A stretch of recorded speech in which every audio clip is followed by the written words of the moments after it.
Well, welcome back to another Coffee and a Chat, and I'm trying to figure out which way to do my head so I have the least amount of glare because there's just glare any way I turn.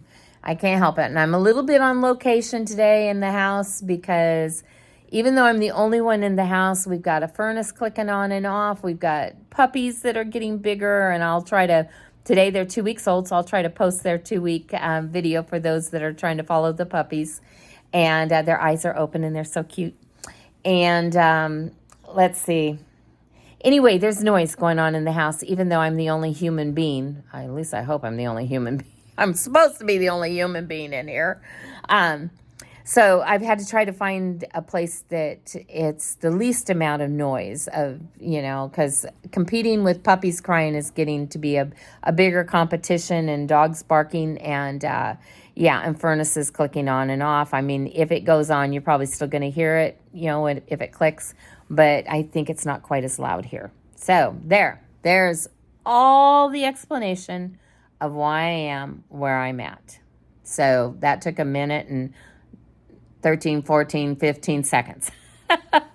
Now, I want to tell you a story. Today is a very stormy day, and I guess we're supposed to probably have some thunder and lightning yet. I haven't heard or seen any yet, but we've been having downpours and flooding because everything's saturated because we keep getting rain, and there's even possibility of some tornadoes, I guess, today. I don't know. I'm not worried. And I want to talk about that a little bit. I want to talk about the Columbus Day storm. I don't remember what year that was. What was it? 1962, 1963, something like that. I don't remember. But I lived in Oregon, in Lebanon, Oregon, my little hometown. And we had this family from our church, the McPherson family. And they owned like a whole block of property in the neighborhood, and they just had their house on it. I think that's how that went. And so the rest, had trees and things, and it was kind of like a park. I don't know, maybe they were rich. I don't know what the deal was, but they had this wonderful piece of property, and they were out of town, and so we were supposed to be house sitting for them. Now, interestingly enough, we had a dog that had just had puppies. And so because they just lived a few blocks away from where we lived. And so, during, day and whatnot, my mom and dad would run back and forth to check on our dog and her puppies. And because we didn't take them to the McPhersons, but we were staying at the McPhersons because they especially wanted us there overnight. Well, on Columbus Day that year, while we were there, a tremendous storm hit. And the winds were terrible, trees uprooting, coming down, and we had a fire in the fireplace. We didn't know the storm was coming, and it tried to blow the fire into the house.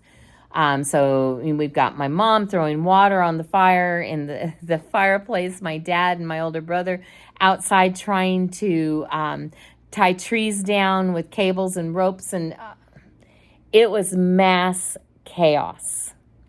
And I was a little girl, and my little brother and I don't know if he was scared or not, but I was scared. I didn't know, they had a big house, and it was built out of brick. It was a very sturdy house, but it still felt and sounded like the whole roof was going to come off of it. And I wanted to go home, like somehow, I think in my mind, I was thinking a few blocks down, there wasn't a storm, home would be safer. I don't know. But I was terrified, and my mom, was trying to get my brother and I in a safe part of the house so that if a tree came through a window, we wouldn't get hit with glass. So everything was focusing on safety. And I know my parents were panicked because this thing hit pretty fast, and it was pretty severe where we were at. And anyway, we got to a point where my dad and my brother came in because it wasn't even safe to be out there. And he's like, we've done everything we can do. We can't go anywhere, so we're staying put, and everything will be fine. Now, I was really afraid, but my dad, when I was a little girl, I don't know about you, but for me, when I was a little girl, I thought my dad was just the biggest, strongest man on the face of the earth. I didn't think there was anything he couldn't do or take care of. And I remember snuggling because it was cold. Power was out. We had no heat. Couldn't have the fire in the fireplace because of the wind coming down the chimney. We were cold. And so we had gotten some blankets and stuff, and we were all curled up and cuddled up, trying to keep warm. And I remember snuggling in next to my dad and just kind of putting my head down in his armpit, trying to, just get down in there and under the blanket and just not be afraid. And I remember that I began to relax. I felt so safe with my dad. And I suddenly felt like nothing could get to me now because it would have to go through my daddy. And my daddy wouldn't let anything go through him to get to me. And I just felt so safe and warm. And I fell asleep, took a nap, and eventually the storm was over. And then, and it was all calm and everything was good. And everything came through fine at the McPherson's house, and everything came out fine at our house. And a lot of people's that wasn't the truth. But, one of the things, though, with my dad, whenever we faced a flood or a storm, which we faced many of them over the years when I was growing up, was that we would pray. And we would just ask for the Lord's protection, and that's all we needed. And God always took care of it. I've been in 2 floods that I know of when I was growing up. One when I was a kid and one when I was a teenager. And both times the houses around us, like in this one flood, they had 5 feet deep of water right next door to us.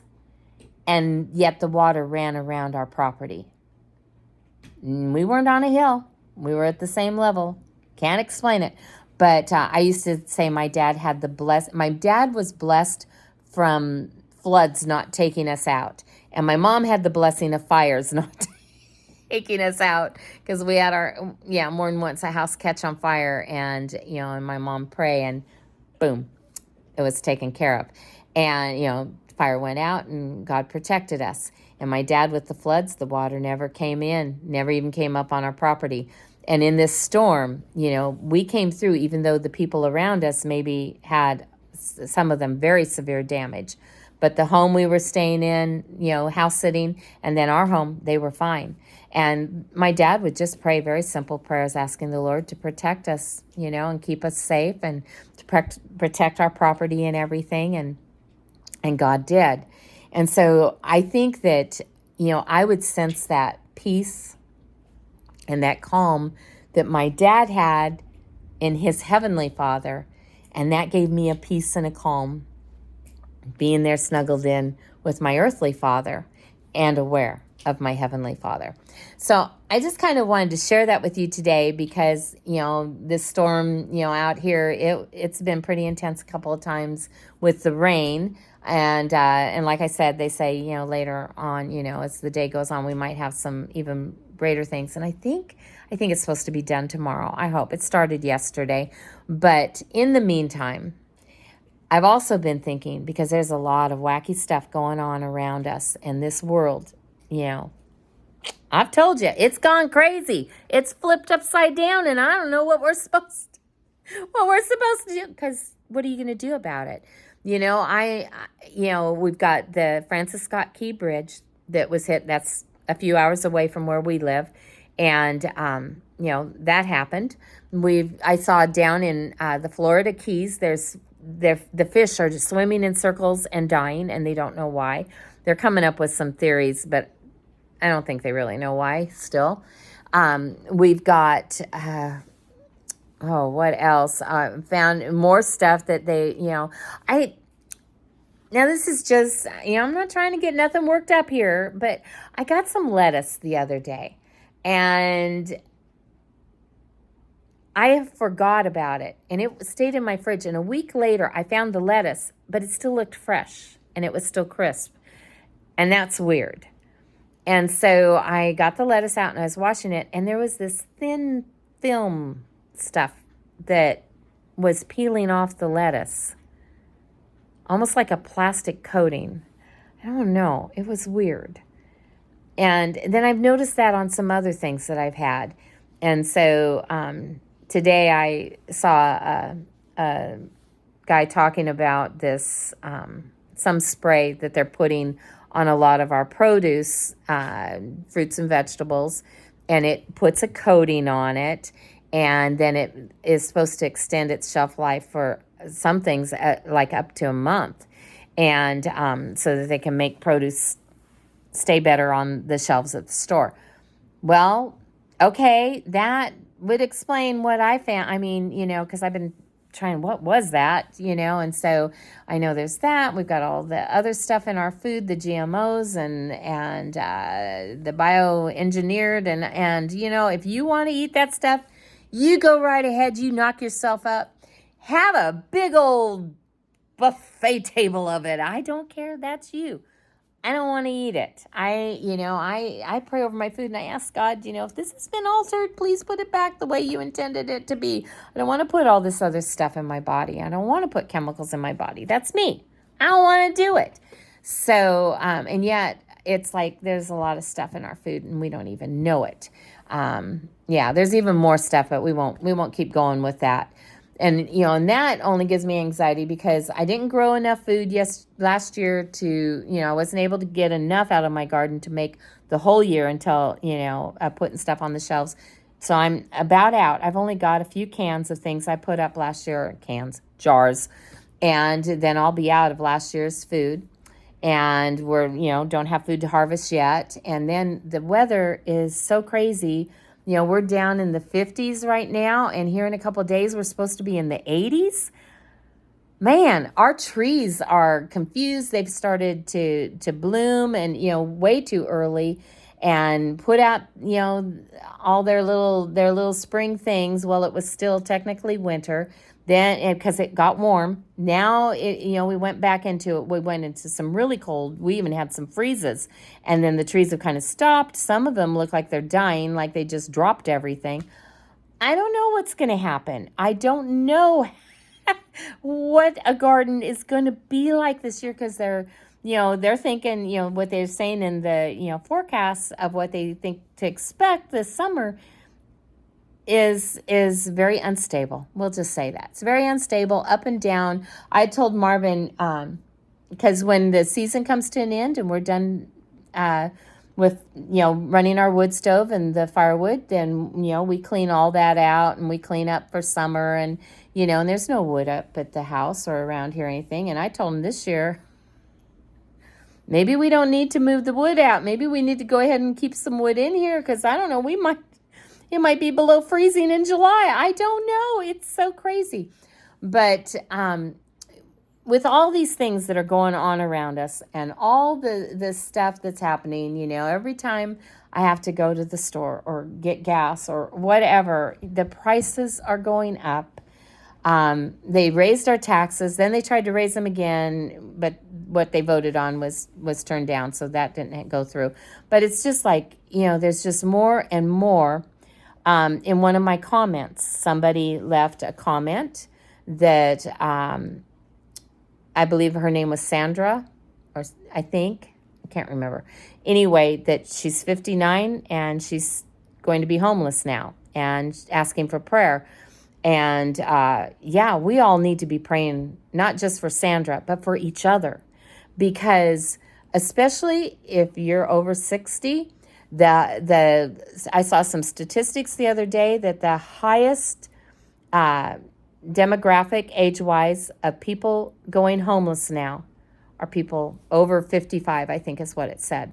So the older adults, the ones that are retired, ones on fixed income, we're in trouble. And there's times when we've looked at things, Marvin and I, it's like, we've got a big Suburban that, we've talked about, downsizing it, but right now we need it. So I'm glad we didn't get rid of it. But it's like, I don't know, maybe we need to keep it because it's big enough we could at least put a bed in the back and live in it. And I'm not joking because I don't know what's coming, you guys. It is getting to a point, and I look at it sometimes and I realize that, we could be, I've been homeless before. It's not fun. But we could be in that kind of a position, and I think we're going to see more and more people. 100 years ago, if we went back 100 years ago, World War II was going on, and the Great Depression hit soon, and people survived because you picked the family member that had the biggest house, and then everybody moved in there and tried to pool what money they had together to not lose that house. And they all worked together growing, food in the garden and taking care of things. And, the living room had beds set up there and the dining room had beds set. They were just trying to survive. Families moving in with each other. And, we've got a few family members right now that are in situations where they may need a place, so I don't know, our house may start filling up too. I don't, anything is possible because things are getting so difficult, and people that needing disability, needing unemployment. I'm hearing more and more stories from people that are having, where they used to be able to get what they needed, to get them through while they, till they got a job or whatever their situation was. It's just not like that now, and they're having struggles. And it's taking a long time. Talked to someone who applied for disability, and their paperwork says that it may take 365 days until you hear from them on, for their disability. That's what they had handwritten in on the paperwork, and that's a year. That's a year, and this person has zero income. And they are disabled. They can't, there's not really, I don't know what they could do for work. And, what happens? What happens with those kinds of things? People being able to afford medical care. That's another one. Seeing some people that are in a little bit of a panic because they can't afford it anymore and they don't know how to live without it. And all I can do is encourage them, because I've been living without it for over 10 years and I'm fine, and it's not like I don't or didn't have health problems and medical issues, because I do. But God's been sufficient. He has. And not that I'm telling people to go do that. All I can do is tell you what he's done for me. So I live in a time right now, I guess what I'm saying, back to the story from the Columbus Day storm. I live in a time when the whole world is a storm, and I don't know what's going to happen. I don't know what direction things are going to go. I'm more and more aware of just how fragile our circumstances are. And there's a lot of people around me that think their circumstances aren't fragile, but yet as they try to tell you how they're not fragile, they start realizing, oh my word. Yeah, they're at risk. They're at risk of losing everything if certain things go into play. If they raise taxes, so much more, what are they going to do? So I don't know. It's hard, but I'm okay.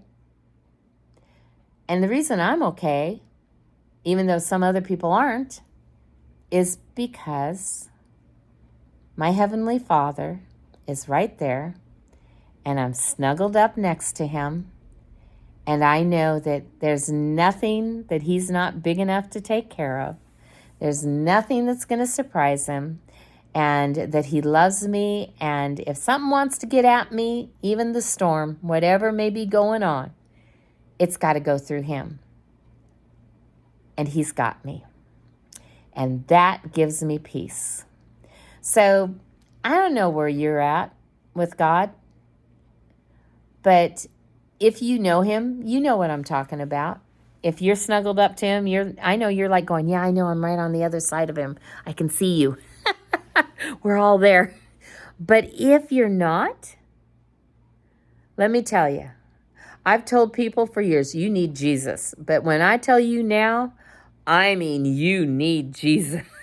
We all need him. He is our only hope. He is our only constant, our only foundation that won't crumble. He is the only shelter that will withstand whatever is thrown at it.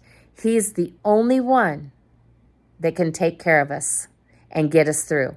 And he's the only reason that I am not totally crumpled in the middle of the floor full of anxiety most days. Sometimes it's a little tempting. Sometimes I can feel it coming on. I have to say, Lord, help me through. I had to do a couple things this last week. There were things thrown at me that I didn't know were coming. So the whole week, what I had planned, that is not what happened. And this week, I'm hopefully going to be able to play catch up and take care of what I thought I was going to do last week and couldn't do because other things were going on. But there were a few times when I had to get way out of my comfort zone, and I had to go some places I didn't want to go by myself. There were some things I had to take care of. Some people I had to help, and I didn't know how to help them. There were some things thrown, and my anxiety was, we'll just say it was tempted because it didn't win out. And it did not take over. But that's because I kept clinging to the Lord. And I kept telling him, I need you to get me through this. I need your strength. I need your wisdom. Help me. Even today, I woke up with a situation that started wanting to put anxiety on me. And the only thing I can do is to take it to my Heavenly Father. But the only thing I can do, it's the greatest thing I can do. So I'm resting in him. So if you're like me and you struggle with anxiety, if that's one of the things that can come, start getting at you, just hang on to Jesus. He's sufficient. He'll get you through. It's going to be okay. We're all going to be okay. But we need to be close to the Lord, and we need to be listening to him and doing what he's telling us to do so that we can get through. Okay. I love you guys. And I look forward to sunshine that will soon be here after the storm, right? But even in the midst of the storm, I'm okay. And so are you. All right. I love you guys. I'll talk to you real soon. All right.